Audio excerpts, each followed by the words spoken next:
How much is Bitcoin? Around $14,000. Well, that's too expensive.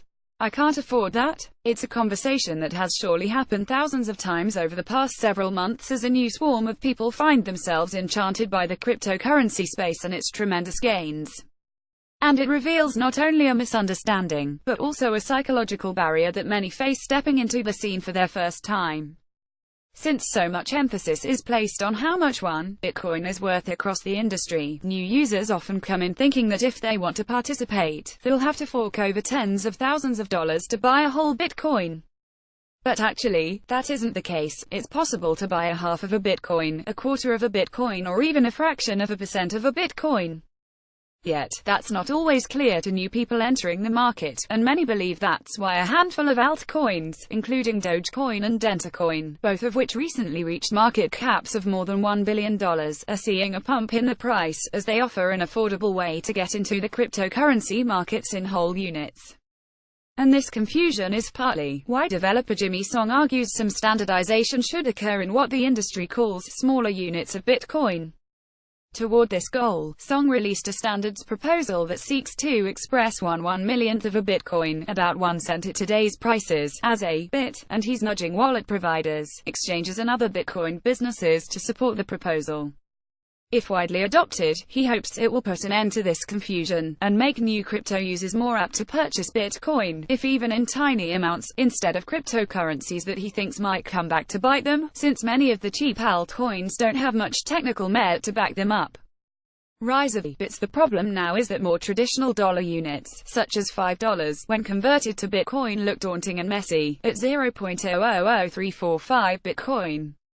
With Song's proposal, which he's released in the form of a Bitcoin Improvement Proposal, or BIP, that dollar value would instead be 345 bits, still a mental juggle, but arguably less confusing, since it's in whole numbers and not decimals. For whatever psychological reason, normal people have trouble understanding decimals and fractions. $0.002 is weirder than $200, said Eric Voorhees, co-founder and CEO of Shapeshift, which supports Song's proposal, adding, for Bitcoin to be a global, commonly used currency, it would certainly be helpful to have a denomination that allows people to express prices in integers, 2,000 bits for a coffee, rather than a decimal. Adding to the mental benefits, Song also said the standardizing bit would remove what he calls unit bias. According to Song, people don't like having what looks like such a small amount of Bitcoin, or money in general for that matter. Bitcoin's price rise at the end of 2017 only exacerbated the problem, adding even more zeros in between the positive numbers and the decimal. Poking fun at all the recent Bitcoin forks, Song said, a group of people could have success enticing a new wave of crypto buyers by splitting off Bitcoin with the goal of moving Bitcoin's decimal system 6 positions. While others have proposed similar unit changes in the past, Song's proposal seems to be gaining traction with exchanges and other companies, which is all the proposal needs to succeed, getting businesses to use the unit to display not only how much Bitcoin is in an individual's wallet but also, within merchants' stores, how much things cost. And even though Song's proposal is targeted at Bitcoin, it could serve as an outline for how other cryptocurrencies, such as Ethereum, could update their units to be more user-friendly. Still confused? Although the idea of the proposal is to limit confusion, it's garnered its fair share of criticism, with those against claiming it could add to the confusion instead. The critics say, for instance, that if not all companies roll out the standard at the same time, and Shapeshift uses bits, while Coinbase sticks with Bitcoin, when sending Bitcoin from one wallet to another, they could either think they somehow earned money or lost money.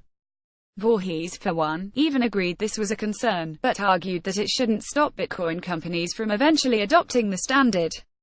There will undoubtedly be some mistakes and friction as the new term gains usage, but for the purpose of language and mathematical simplification, the net result should be beneficial to Bitcoin's adoption, he said. Meanwhile, Song stressed that even though he thinks it would be a move in the right direction, like most things in the cryptocurrency world, it's up to the community to decide if they want to adopt the system or not. Still, many more exchanges and businesses would need to adopt the change to get the ball rolling.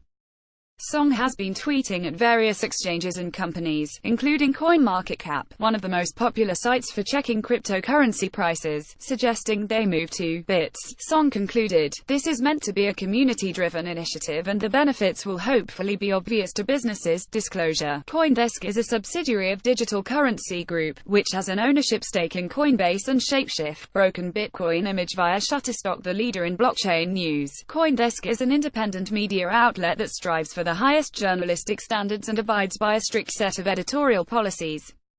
Interested in offering your expertise or insights to our reporting?